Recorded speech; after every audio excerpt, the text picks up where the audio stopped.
Hi. Whenever people ask me which module they should get next, I always tell them that envelopes and function generators are amongst the most useful modules that you can ever get inside your modular system. Welcome to this video about Boundary Layer by Schlappi Engineering.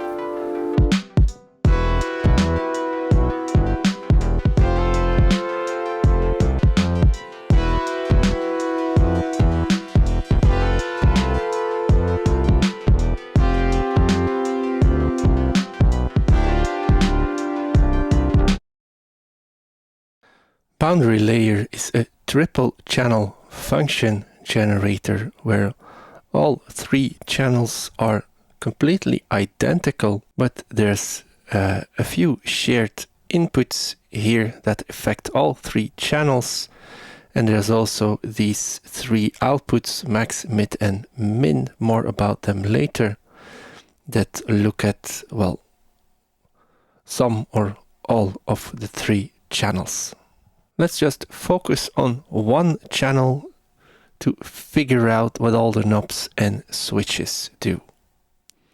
I have the output of channel 1 here connected through data. It's the green cable, the green trace as well. And I'm using it to open and close a filter and a VCA that is processing the sound from Odessa. Nothing is happening at the moment, and this is because the cycle switches here, the cycle switch here is turned down, so the envelope is not doing anything. If I flick this in the upper position, you can see and hear that this first channel here, the function, starts cycling.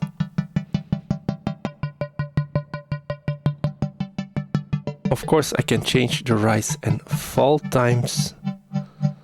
Let's see if I can zoom out a bit on the scope.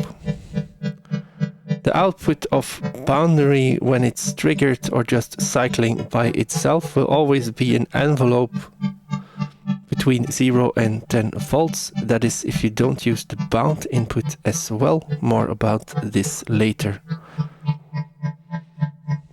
The stages are linear unless you change that, and you can do that with this knob, as long as there is no CV connected.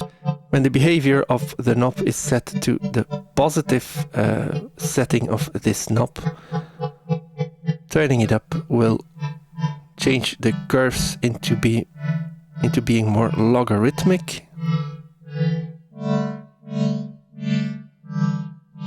With this switch here, you can select whether this curvature is applied to both the rising and fall stages, or to just the rise stage, or to just the fall stage.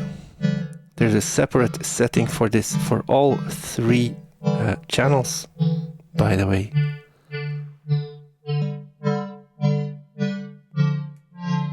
If you flick this knob into the bottom position, the curvature goes from logarithmic to exponential. This also increases the speed of the stages.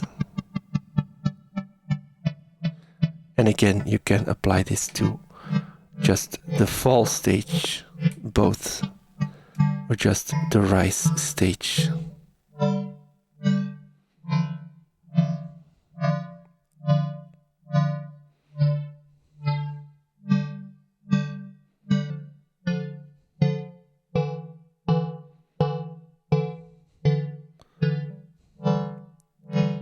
When you set the curvature control to logarithmic, this increases the time of the stages quite drastically. But let's turn this down so we have linear stages again.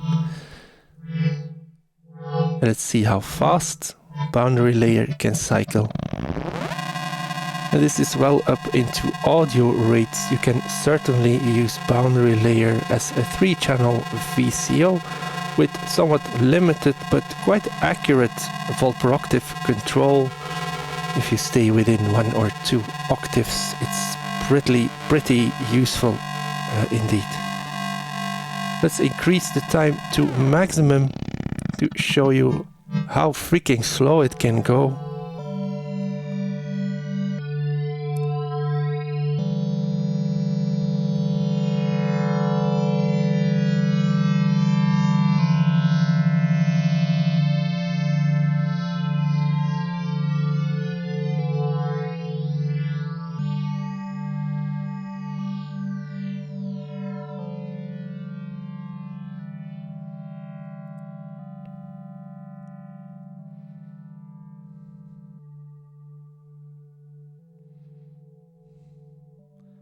And as you can see, that's pretty slow, and well, you can make it even slower if you start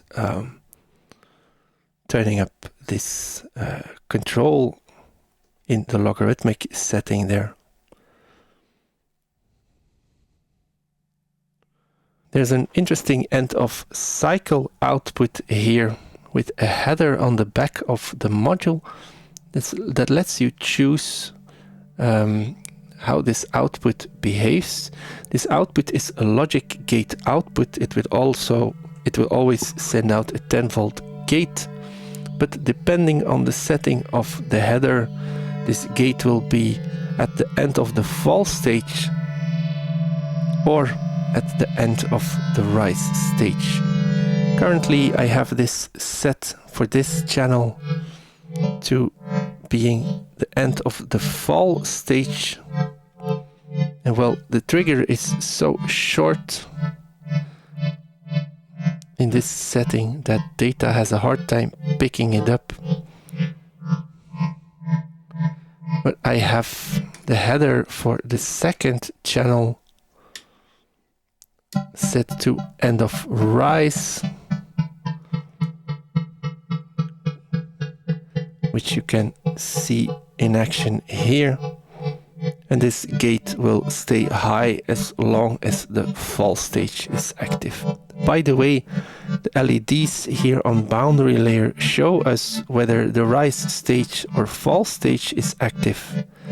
And the center LED there just shows us the voltage that's coming out of the channel's output.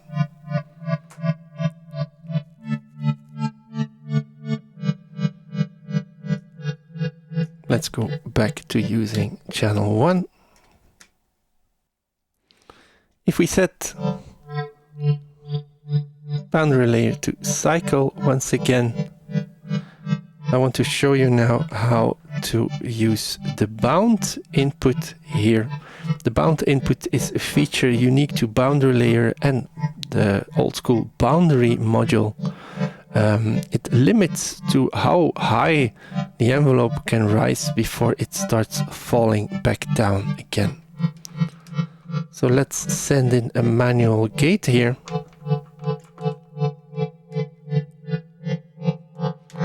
I'm going through the scope. Let's set it to being 10 volts there. And let's send this 10 volt signal into the bound input. Nothing should change there because, well, the upper limit of the envelope is 10 volts. So if I send 10 volts in as an upper limit, the envelope will just keep doing its thing. It's just when I start lowering this manual voltage that you can see a decrease of the amplitude or the upper limit of the envelope on boundary layer.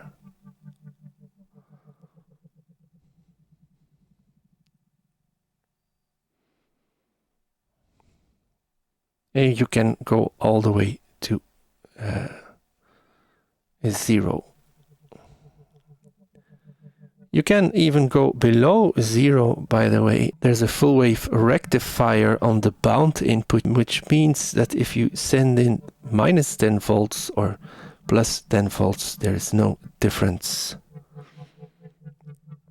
Of course, you can also send in, well, something like an LFO.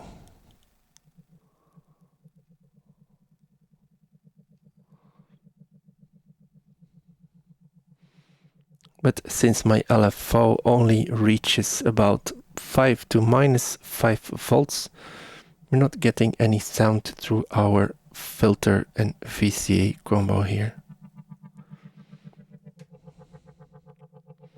Let's slow down this LFO and you should see all kinds of interesting behavior from the output of boundary layer.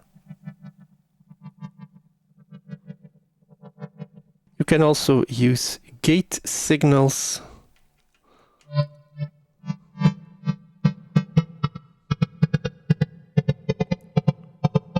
which will kind of cause the behavior or the cycling behavior of the channel be gated on or off,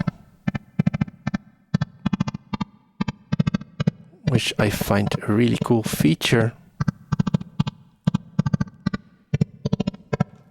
You can also use the bound input when the module is not in cycling mode, when you just send in triggers.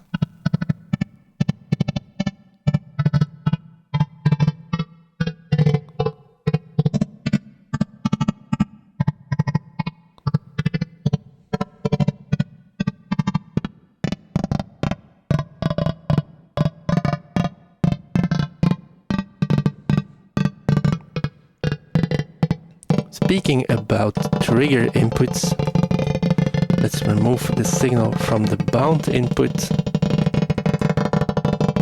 So I'm sending in an LFO actually. I'm guessing that there's kind of a Schmidt trigger input on these trigger inputs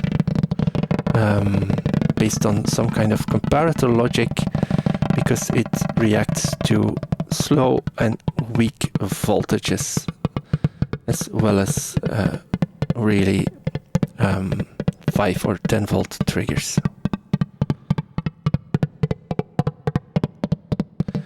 But what I want to show you is when I increase the rise stage or rise time,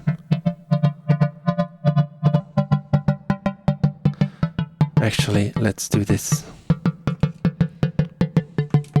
Let's try demonstrating this with an actual gate as a trigger source that I can show you on the scope. Something like that. I think this will be far easier to understand. So when we use this as a trigger, we can see a nice steady pattern there. But once I start increasing the rise stage, you should start seeing something interesting.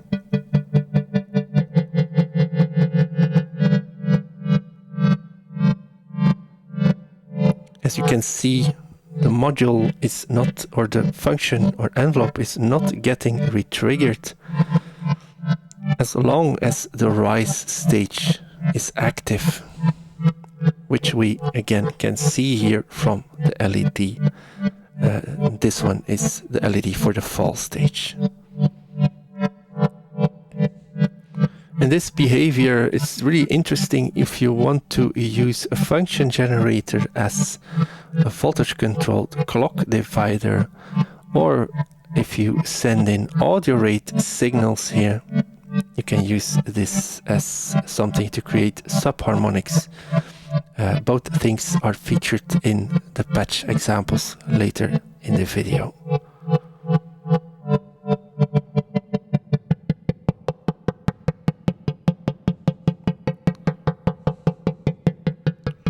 If you use the trigger input,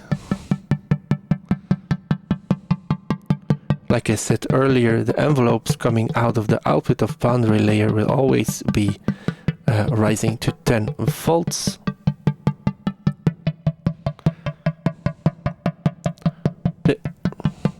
The rise stage will start as soon as the rising edge of the gate or trigger is detected. It will just go up to 10 volts or to something less if you use the bound input, and then it will start falling back down. So this is kind of an attack decay envelope situation. Should you want to have more of an attack release behavior, you can use gate inputs or gate signals and you send them into the slew input. This will create more of a attack release envelope. Let me zoom out here a little bit. And this is probably clipping my interface again.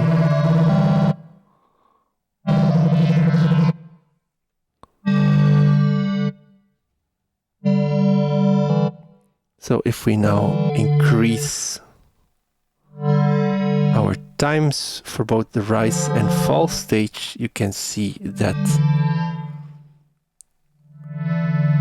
the output of boundary layer rises. It stays high for the duration of the gate, and then it starts falling back down at the rate set with the fall parameter here. Of course, you can make all of this with different curves if we start playing around with these settings here.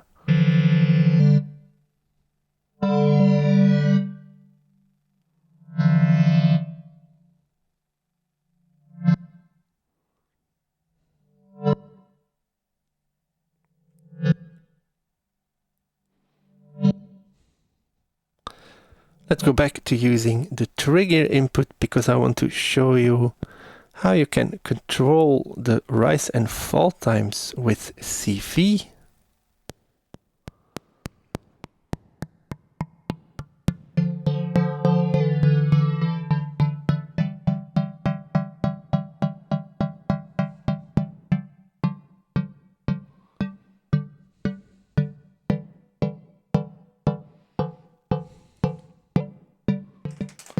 Let's send a manual offset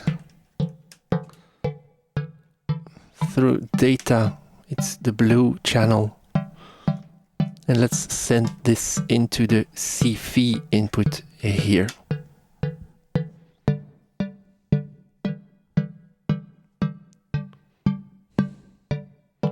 Currently this is, well, now it is set to 0 volts.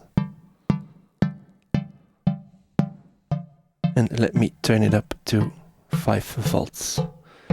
Now you can see and hear that nothing is happening. Well, that's because this switch here, or this button, is set to the bottom position.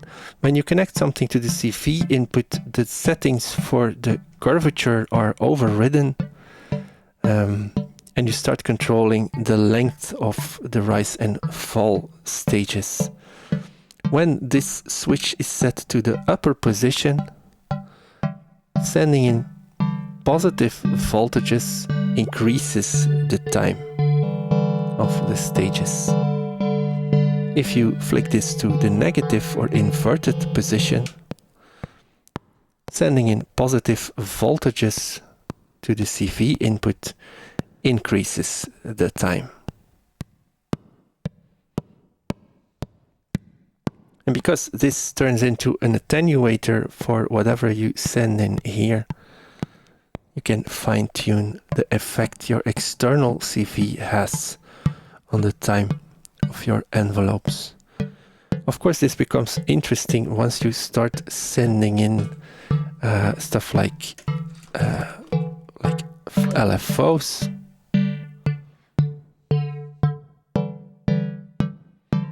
Let's increase the speed of this LFO a bit.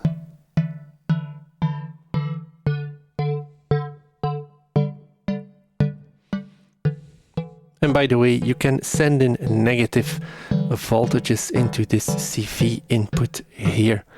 These won't get fully rectified. So when we have this switch in the upper position, a positive voltage to the CV input will increase the time, but a negative voltage will decrease the time. And well, it's going to be inverted if you flick this switch to the bottom position. You can also see what the voltage of the incoming CV is here from this LED. Just as before, you can change with this switch here whether the CV control is applied to both the rising and falling stages, or just to the rise stage, or just to the fall stage, which results in all these interesting shapes, as you can see.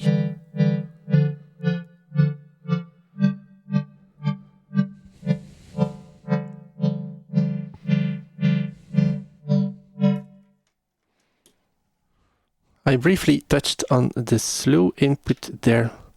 You can use the slew input to slew unipolar signals, but you can also send in bipolar signals. Let me send in an audio rate VCO here.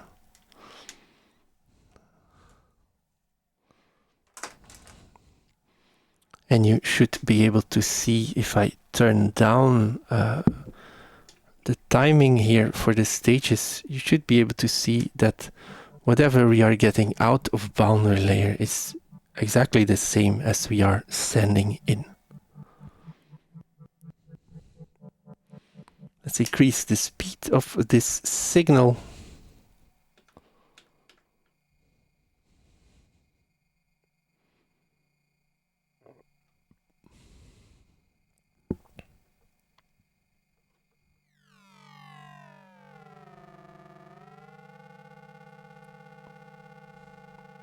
Now currently we're still using this to open and close a filter and VCA through which I'm sending Odessa, but maybe it would make more sense to actually just listen to the output of boundary here. So we're listening to the green trace right now, and this is processing an audio rate signal coming from a generate 3. That's why the shape is so weird. Let's do it like this. So you can see there is some processing happening from boundary layer with these high frequency signals, and you can like start filtering your signal.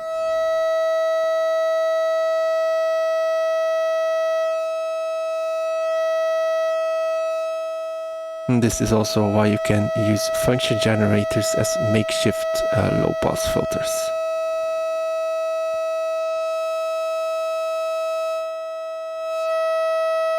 Which you can, of course, voltage control.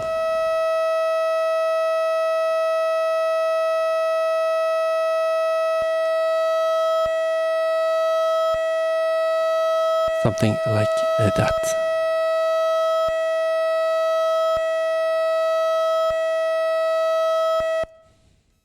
Like I said earlier, you can use LFOs to trigger. Let's listen to Odessa again. You can use LFOs to trigger the channels on boundary layer.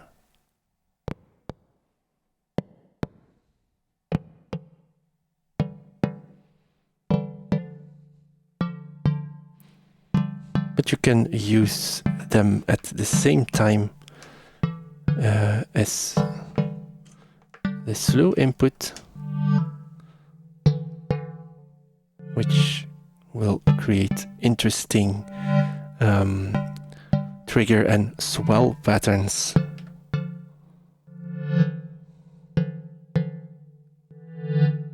As you can see and hear.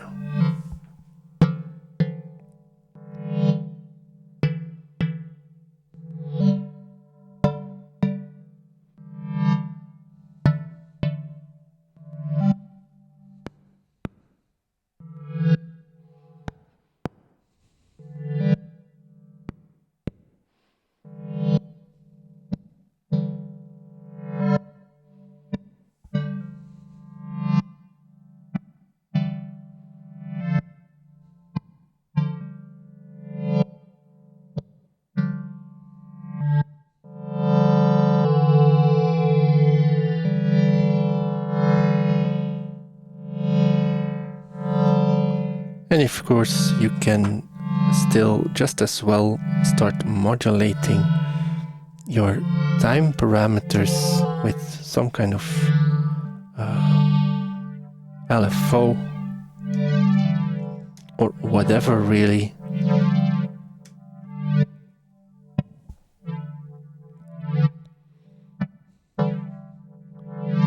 And of course, instead of using external LFOs and stuff like I'm doing right now, you can just use the two remaining channels of boundary layer to perform all this modulation.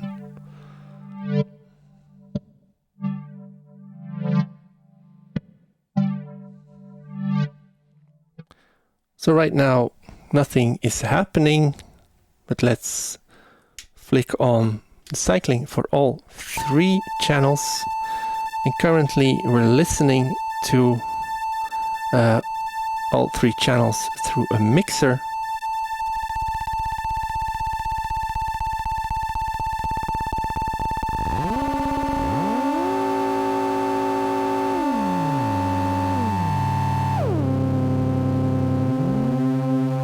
And as you can hear, we can use boundary as a triple VCO, which I find awesome for chords.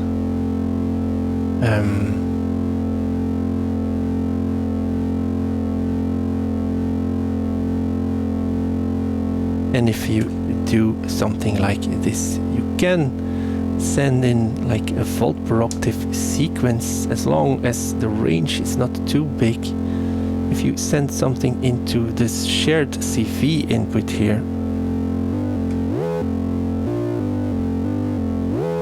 you can hear how this behaves just very nicely.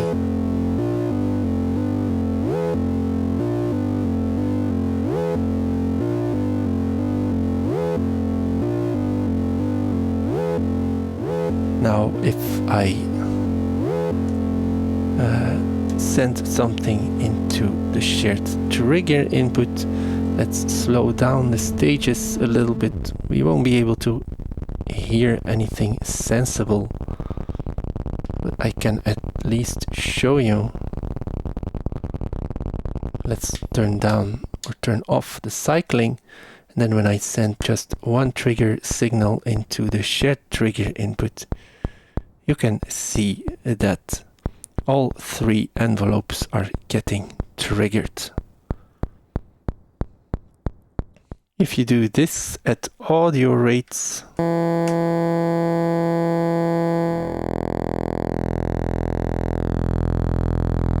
you are going to get subharmonics if you start increasing the rise stages. Let's turn up my oscillator here.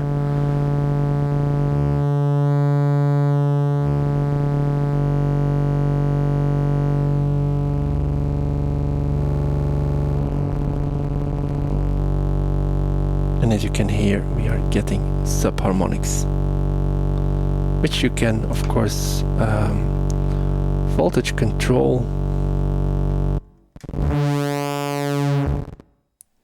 Now, the CV input here has no attenuator or attenuverter, and this CV input is configured in such a way that increasing the voltage decreases the time of the stages, which means that, well, the pitch will go up when you send in positive voltage.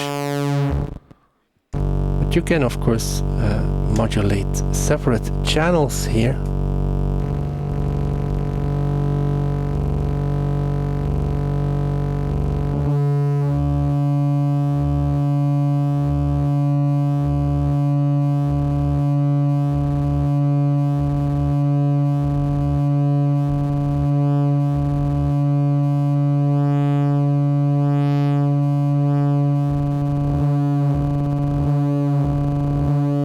Something like that.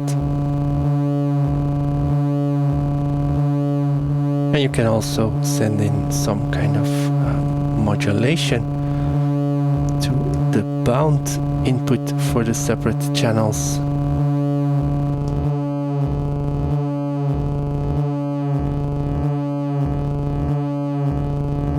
Which will also change the behavior, of course.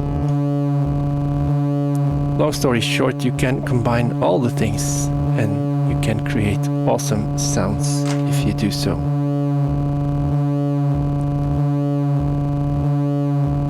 Let's quickly have a look at the min, mid and max outputs. I wanted to say mix.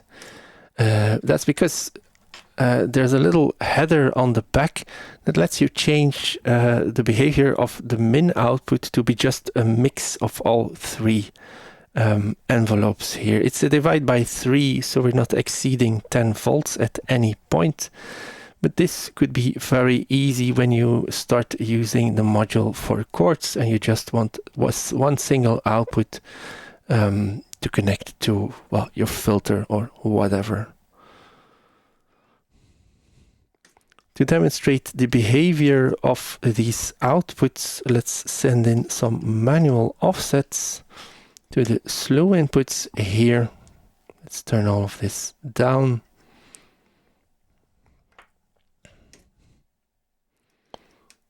So there's 5 volts going into channel 1. There's 5 volts going into channel 2, and let's send a gate from Nibbler here, which is 10 volts into the 3rd channel there. Now if I turn everything down to 0 and I disconnect the gate from Nibbler, you can see that all 3 outputs, max, mid and min, all send out a 0 volt. If we send in 10 volt to one channel, you can see that the max output sends out that 10 volts, the mid output sends out 0 volts, and the min output as well. If I increase one of the other inputs to 5 volts, you can see that the max output still sends out 10 volts, but the mid output sends out 5 volts now. By the way, 1 square on data resembles 5 volts. I probably should have said this earlier, but well, I didn't think about saying it. If I increase the 3rd voltage going into boundary layer to 5 volts, you can see that the max stays at 10, the mid stays at 5, and the min becomes 5 volt as well. If I remove this 10 volt gate from Nibbler, you can see that the min output goes to 0. This is because the min output needs the 3 channels to be active. The mid channel doesn't. It only requires 2 channels, and when only 2 channels are active, it will always send out like the minimum voltage of the 2. So my camera died just there, but not a problem. It gave me the chance to reframe everything so you can see a little bit what's going on around boundary layer. I'm almost done. I just want to show you a few more things here. One thing I forgot to mention is all the slew inputs are bipolar. So if you send a bipolar signal into any of the slew inputs, the outputs of the module will also be bipolar. Let me demonstrate this by sending in a stepped random. Well, let's just go for the shared slew input here, which I hadn't used. And then you can start tweaking, like you can start slewing the rise parameter for one of the outputs on one of the channels of boundary layer. And maybe then you can change up the fall stage on the second one. maybe make its shape a little bit exponential, maybe. And then maybe on the third you can do, I don't know, maybe you can do some cycling as well as having it slew, which can create all kinds of interesting things.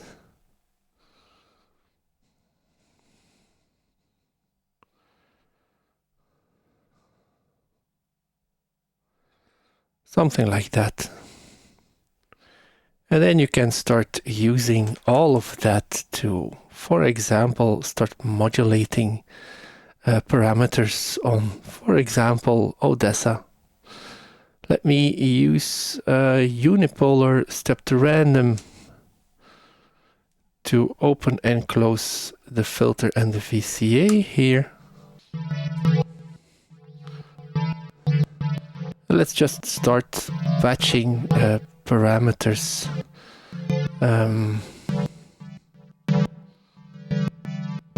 Maybe it's nice to have a look at what the max, min, and mid outputs are doing right now. So let's patch those to the scope. And as you can see, these give us some wonderful shapes. Maybe I should remove the signal going to the shared slew input altogether. And let's just do something else. Why not? Let's send a saw wave into the slew of the first channel here. Let's just do some, I don't know, some slewing there. And then maybe we can cycle the third channel. And we can send maybe like Euclidean trigger into the third channel here.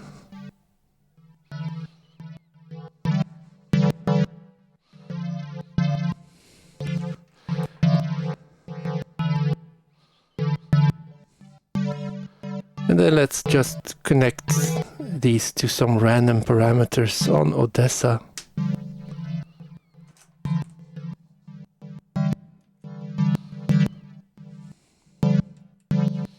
I don't think it matters much what is going where.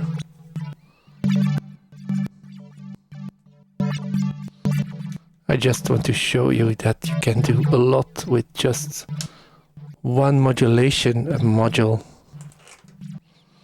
Let's slow this right channel down and use its output, because you can always still use the separate outputs to maybe this parameter.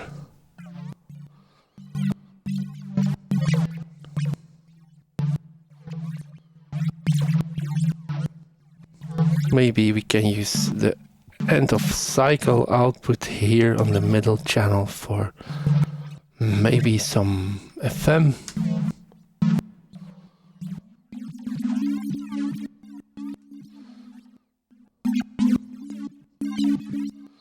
And maybe the regular output here can be used for whatever, really.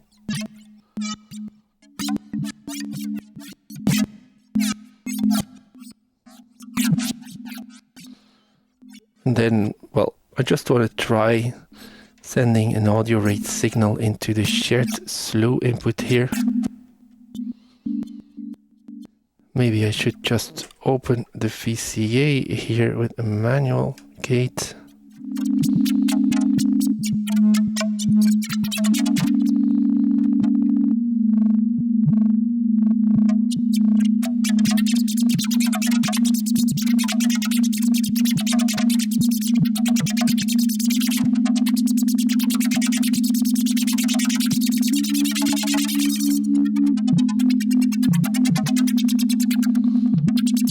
And if you think that at this point I still know what I'm doing, I'm sorry to disappoint you.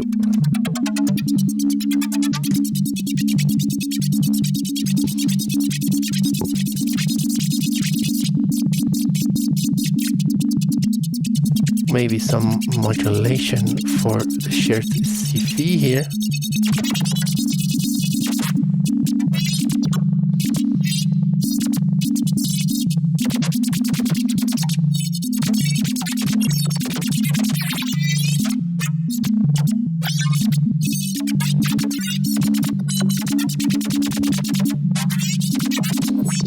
Isn't that something else?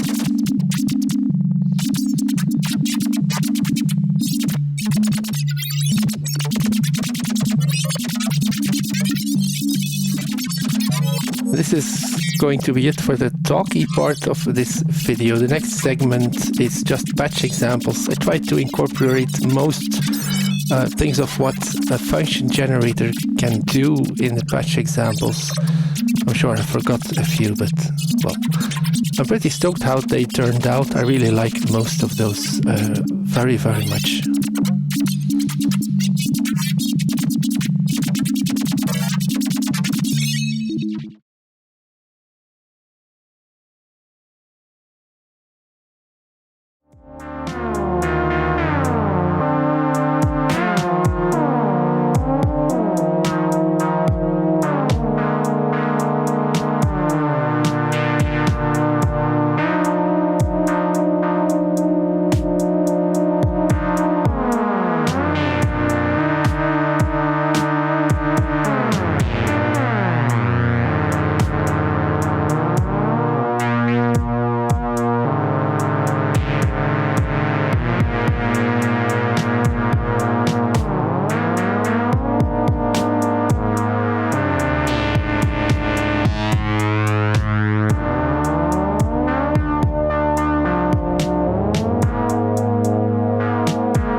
This is going to be it for this video about Boundary Layer by Schlappi Engineering. I very much enjoy this module. Schlappi Engineering modules are, as always, built to withstand like a nuclear attack. I really love how they feel. The knobs are just sturdy as fuck. It's an amazing module, as are all the other modules in their range. Thanks, by the way, to Eric and Jay for sending me over this unit and for being genuine and lovely human beings. And thank you for watching this video to the end. I hope you learned something, and I see you next time. Bye. Oh, and by the way, if you want to support me on Patreon or Ko-fi, there's links in the description below. One of the main benefits of any type of support is that you get lifetime access to the Discord server where me and a bunch of other enthusiasts talk about synthesizers, but also about all things life for the second time. Bye.